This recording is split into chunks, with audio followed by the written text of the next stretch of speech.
आवश्यक सूचना। भारी बारिश के कारण जगह जगह जहरीले सांप निकल रहे हैं। ऐसे में सावधान रहने की जरूरत है।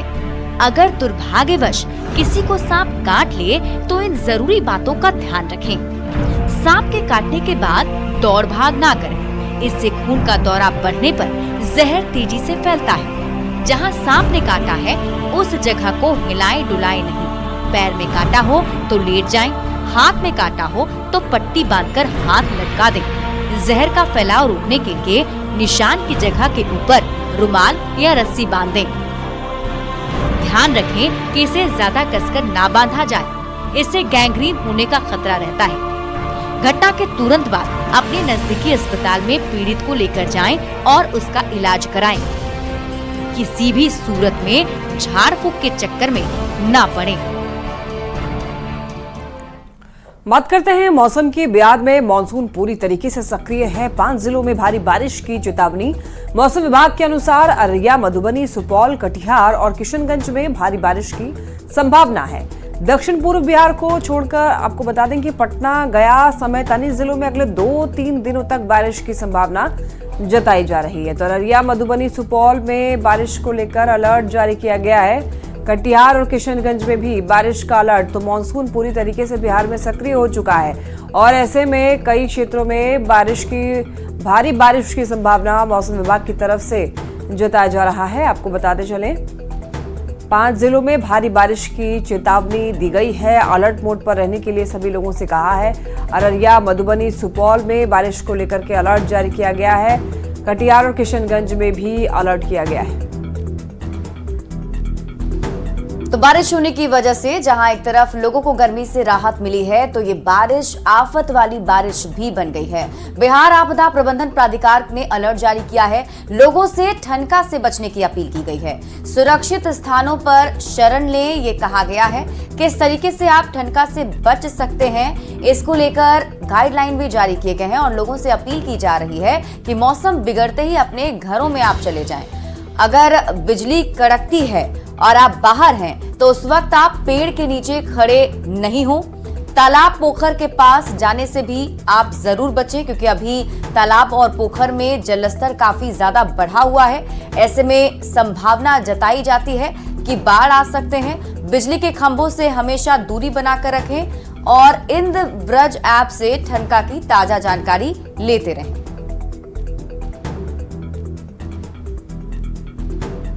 और बड़ी खबर पश्चिम चंपारण से आ रही है, जहां पर वाल्मीकि नगर गंडक बैराज के जलस्तर में उफान के बाद गंडक बैराज के सभी 36 फाटकों को खोल दिया गया है। गंडक नदी से जुड़े हुए सभी बांधों और तटबंधों की सुरक्षा को लेकर के हाई अलर्ट जारी किया गया है। वहीं निचले इलाकों में रहने वाले लोगों को सुरक्षित स्थान पर भेजा जा रहा है। ग्राउंड जीरो से ज्यादा जानकारी दे रहे हैं न्यूज 18 संवाददाता मुन्ना राज।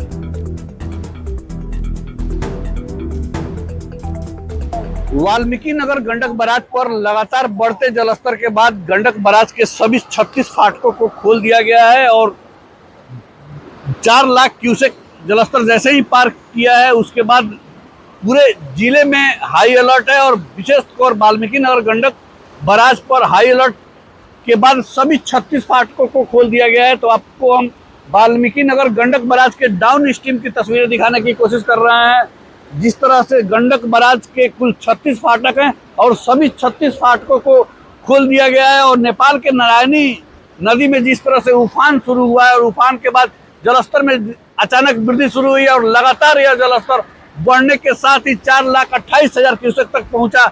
उसके बाद अभियंताओं के भी होश उड़ गए हैं और सभी तटबंधों और बांधों की सुरक्षा हाई करने के निर्देश जारी किए हैं। और वाल्मीकि नगर डाउन स्ट्रीम में आप देख सकते हैं किस तरह से नारायणी नदी गंडक बैराज तक पहुंच रही है। और गंडक बैराज के बाद जैसे ही गंडक नदी आगे बढ़ती है उसके बाद देख सकते हैं किस तरह से उफान है और पूरे वाल्मीकि नगर गंडक बैराज पर पानी का दबाव बना हुआ है। और गंडक बैराज के सभी 36 फाटकों को खोल दिया गया है और हाई अलर्ट जारी किया गया है। तो कुल मिलाकर कहें तो वाल्मीकि नगर गंडक बैराज पर अब भी जलस्तर में वृद्धि जारी है और जलस्तर में वृद्धि के बाद सभी 36 फाटकों को खोलकर हाई अलर्ट घोषित कर दिया गया है। मुन्ना राज, न्यूज 18, वाल्मीकि नगर गंडक बैराज। और देखिए, नेपाल में भारी बारिश होने की वजह से बिहार की नदियां जो हैं उफान पर हैं। बगहा में जल संसाधन विभाग की टीम हाई अलर्ट पर पहुंच चुकी है। वाल्मीकि नगर गंडक बराज में लगातार जलस्तर में वृद्धि हो रही है। गंडक बराज के फाटकों के साथ ही बांधों और तटबंधों की सुरक्षा भी बढ़ा दी गई है। इंजीनियर की टीम 24 घंटे मौके पर कैंप कर रही है। अधिकारियों को हर गतिविधि पर नजर रखने के लिए कहा भी गया है। जल संसाधन विभाग के अधीक्षण अभियंता नवल किशोर भारती से बात की है न्यूज 18 संवाददाता मुन्ना राज ने। सर, अचानक जलस्तर में बहुत वृद्धि हुई है, कैसे अलर्ट है? देवघाट यहाँ से 6 घंटे अप स्ट्रीम में नेपाल में है। वहाँ पर नारायणी नदी का जलस्तर जो है वो अचानक बढ़ने लगा। उसके बाद हम लोग पूरी तरह मुस्तैद रहे यहाँ और अभी भी हैं। और जल स्तर का उच्चतम बिंदु 571,350 जो है वो क्यूसेक था और करीब 9 बजे कल जो है 10 बजे तक जो है स्टैटिक रहा। उसके बाद वही पानी जो है अभी यहाँ फ्लो कर रहा है। और 28,000 का जलस्तर, किस तरह की सावधानी है? हाँ, सावधानी पूरी तरह हाई अलर्ट पर है। हम सभी लोग, हमारे सारे अभियंता बांध पर और सभी जगह मुस्तैद हैं। वाल्मीकि नगर गंडक बराज के अधीक्षण अभियंता और इनका दावा है कि वाल्मीकि नगर गंडक बराज के साथ ही डाउन स्ट्रीम के सभी बांधों और तटबंधों की सुरक्षा की जा रही है। मुन्ना राज, न्यूज 18, वाल्मीकि नगर गंडक बराज। छपरा के गरखा में रेवा रोड पर धर्मशाला के पास बन रहे हैं पुल का डायवर्जन नदी के पानी से बह गया है। डायवर्जन पानी में बह जाने के कारण यहां के हजारों की आबादी को आवागमन में दिक्कत हो रही है और 4 किलोमीटर दूर से घूमकर लोगों को सफर करना पड़ रहा है। स्थानीय इसके लिए ठेकेदार को लापरवाह बता रहे हैं।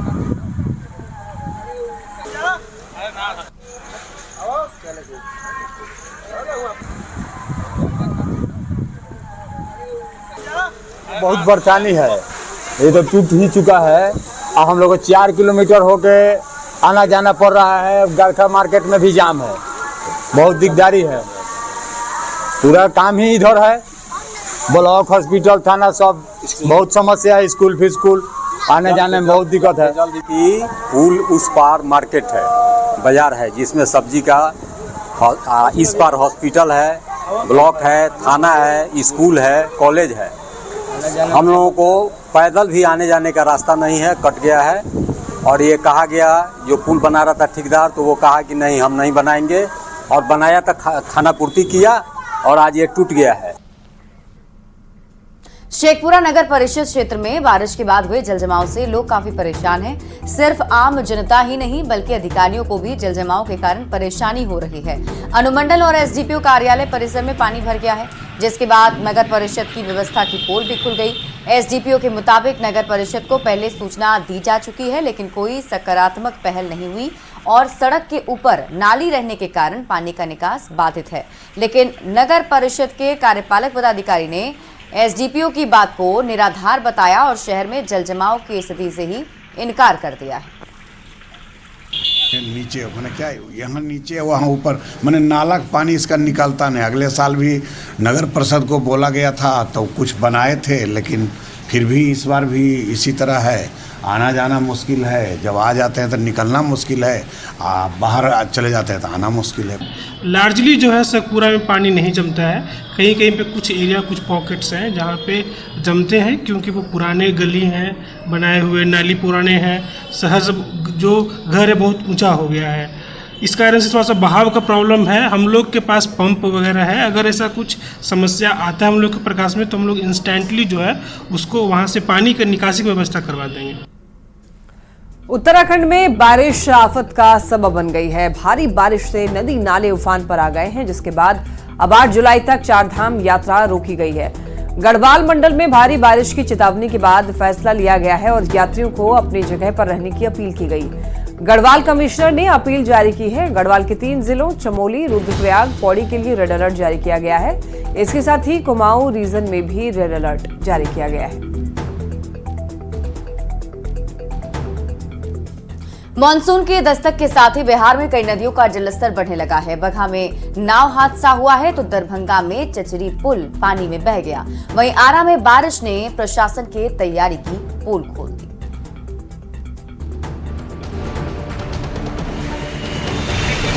नेपाल बैराज से लगभग 3 लाख क्यूसेक पानी छोड़ा गया है। जिससे गंडक नदी में जल स्तर बढ़ने की संभावना है। अतः आप लोग से अनुरोध है कि अपने जान माल की रक्षा के लिए ऊंचे शरण स्थल पर जाने की कृपा करें। बारिश ना हो तो दिक्कत, बारिश हो तो आफत। हर साल बिहार की यही कहानी है। महज कुछ दिनों पहले तक सूरज की तपिश से तपते बिहार के लोगों को मानसून की पहली बारिश ने थोड़ी राहत तो दी, लेकिन आफत के साथ। अब गोपालगंज में गंडक का जलस्तर बढ़ने पर लोगों को ऊंचे जगह पर जाने को लेकर माइकिंग शुरू हो गई है। तो बगहा के पिपरासी में नाव हादसा हो गया। गंडक नदी में हुए इस हादसे में एक महिला डूब गई, जबकि 5 लोग सुरक्षित निकल आए। हादसा तब हुआ जब लोग नाव से धान की रोपनी करने जा रहे थे। कैसे घटना हुई है? अभी बचाए, वो नाव फट गई है। अच्छा, कौन कौन लोग सवार थे? ये 4-5 लोग, 4 महिला और 2 मर्दाना। दरभंगा की तस्वीर भी कुछ ऐसी ही है। अधवारा समूह के धौंस नदी के जलस्तर में बढ़ोतरी से टेकटार बजितपुर घाट के पास बना चचरी का पुल टूटकर बह गया, जिससे 15 से 20 गांव के लोगों को लंबी दूरी तय कर टेकटार बाजार आना जाना पड़ रहा है। जिले की कमला, कोसी सहित दूसरी नदियों के जलस्तर में भी लगातार बढ़ोतरी जारी है। अब जरा 2 तस्वीर और देख लीजिए। मोतिहारी में हुई बारिश से लोगों को गर्मी से राहत तो मिली, लेकिन NH 28 पर घुटनों तक पानी जम गया। जबकि आरा में बारिश ने नगर निगम के दावों की पोल खोलकर रख दी। खिलाड़ियों के लिए शहर के एकमात्र स्टेडियम में 2 फीट से ज्यादा पानी जम गया है। Bureau report, news 18। मुंगेर में 2 दिन की बारिश में तारापुर दियारा के महेशपुर हाई स्कूल के पुराने भवन का छत गिर गया। इसका मलबा अभी तक फैला हुआ है। अब ये मलबा स्कूल में पढ़ने वाले बच्चों के लिए खतरनाक साबित हो सकता है, क्योंकि स्कूल के बच्चे पुराने भवन के बरामदे पर ही खेलते हैं। जर्जर भवन के दूसरे कमरों की छत भी गिरने की आशंका जताई जा रही है।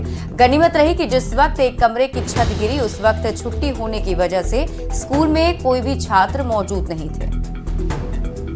जो पहले से जर्जर है उसका छत गिर गया। 4 जी। उस जर्जर बिल्डिंग में 3 कमरा है जी। क्या उसमें पठन पाठन का काम होता था? नहीं, उसमें पठन पाठन का पहले से, मेरे आने से पहले से ही नहीं होता था। भवन कितने दिनों से जर्जर है? हम तो 2 अक्टूबर 2023 को आए हैं और पहले से भवन जर्जर। पहले जो है ना, ये बहुत जर्जर था मकान। इसमें जो है रास्ता एक ही था, पंचायत भवन के अंदर से आता जाता था बच्चा। कभी भी हादसा हो सकता था। बारिश में जो है गिर गया रात में, ऐसे दिन में गिरता तो कभी भी हादसा हो सकता था। भारतीय क्रिकेट टीम के पूर्व कप्तान महेंद्र सिंह धोनी आज अपना 43वां जन्मदिन मना रहे हैं। धोनी ने अपने बर्थडे का जश्न मुंबई में केक काटकर मनाया और इस खास मौके पर बॉलीवुड सुपरस्टार सलमान खान भी मौजूद दिखे। बर्थडे केक काटने के बाद धोनी उसे अपने हाथों से सलमान खान को खिलाते नजर आए। बर्थडे सेलिब्रेशन के दौरान पत्नी साक्षी ने धोनी के पैर भी छुए। धोनी की बर्थडे पार्टी में सलमान खान ब्लैक शर्ट और जीन्स पहने हुए दिखाई दिए। वहीं बर्थडे बॉय धोनी टी-शर्ट और ब्लैक जीन्स में नजर आए।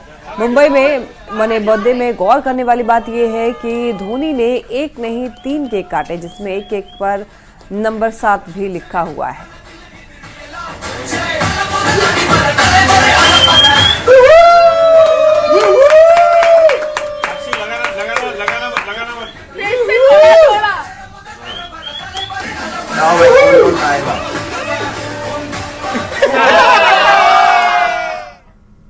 खबर दरभंगा से आपको बताते हैं। दरभंगा में अतिक्रमण के खिलाफ अभियान चलाया गया और सड़क किनारे बने अवैध दुकान को हटा दिया गया है, जिससे दुकानदारों में हड़कंप मच गया है। जैसे ही नगर निगम की गाड़ी दिखी, ज्यादातर लोग सड़क किनारे लगाए दुकान को हटा लिए। हालांकि कुछ दुकान को निगम कर्मी ने हटाया और जुर्माना भी वसूला है। सड़क पर अवैध दुकान लगाने के कारण शहर में लगातार जाम की समस्या बनी रहती है। चौराहा से शुरू हुआ है अतिक्रमण हटाना। पूरे दरभंगा जिला में जो भी अतिक्रमणकारी अतिक्रमण किए हुए हैं, सबको अतिक्रमण हटाया जा रहा है नगर निगम के द्वारा। अभी वर्तमान में हाजमा चौक पे केक पॉइंट और chicken biryani, Hyderabadi and Moradabadi chicken. और देखिए इस बीच देवघर से एक बड़ी खबर सामने आ रही है। सीता होटल के पास में एक पुराना मकान धंस गया है। 10 से 12 लोग फंस गए। आपको बता दें कि 10 से 12 लोगों के फंसे होने की आशंका जताई जा रही है। मौके पर एनडीआरएफ की टीम पहुंची हुई है रेस्क्यू करने के लिए। घटनास्थल पर जिला प्रशासन के अधिकारी भी मौजूद हैं। गोड्डा सांसद निशिकांत दुबे भी घटनास्थल पर मौजूद बताए जा रहे हैं। तो मौके पर एनडीआरएफ की टीम मौजूद है। ये बड़ी खबर आपको बताते चलें। देवघर से ये बड़ी जानकारी। सीता होटल के पास में पुराना मकान धंस जाने की खबर सामने आ रही है। ज्यादा जानकारी देंगे मनीष दुबे हमारे साथ जुड़ रहे हैं। मनीष, देखिए सीता होटल के पास एक पुराना मकान धंस गया, एक बार पूरी जानकारी दीजिए। अभी क्या स्थिति है, वहां पर कितने लोग फंसे हुए हैं, क्या अपडेट है? जी बिल्कुल, देखिए यहाँ पे देवघर के सीता होटल के समीप एक बहुत पुराना मकान, जर्जर मकान था जो आज सुबह धंस गया है, जिसमें 10 से 12 लोगों के फंसे होने की आशंका जताई जा रही है। वहीं एनडीआरएफ की टीम भी लगातार मौजूद है और रेस्क्यू का कार्य जो है वो जारी है।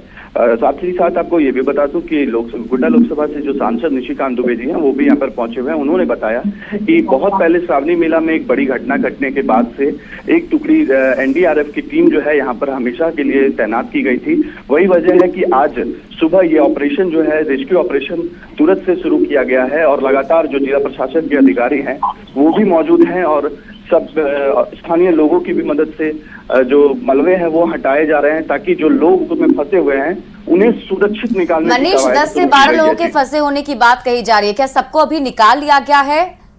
नहीं, अभी निकाला नहीं गया है। अभी ये रेस्क्यू ऑपरेशन जारी है और साथ ही साथ आपको बता दें एनडीआरएफ की टीम के साथ साथ जो स्थानीय लोग भी हैं वो सभी लोग ये मेहनत कर रहे हैं, ये कर रहे हैं कि जैसे ही सुरक्षित, जैसे भी हो सुरक्षित सभी लोगों को बाहर निकाला जाए। ठीक है मनीष, आप इस खबर पर नजर बनाए रखिए। बहुत बहुत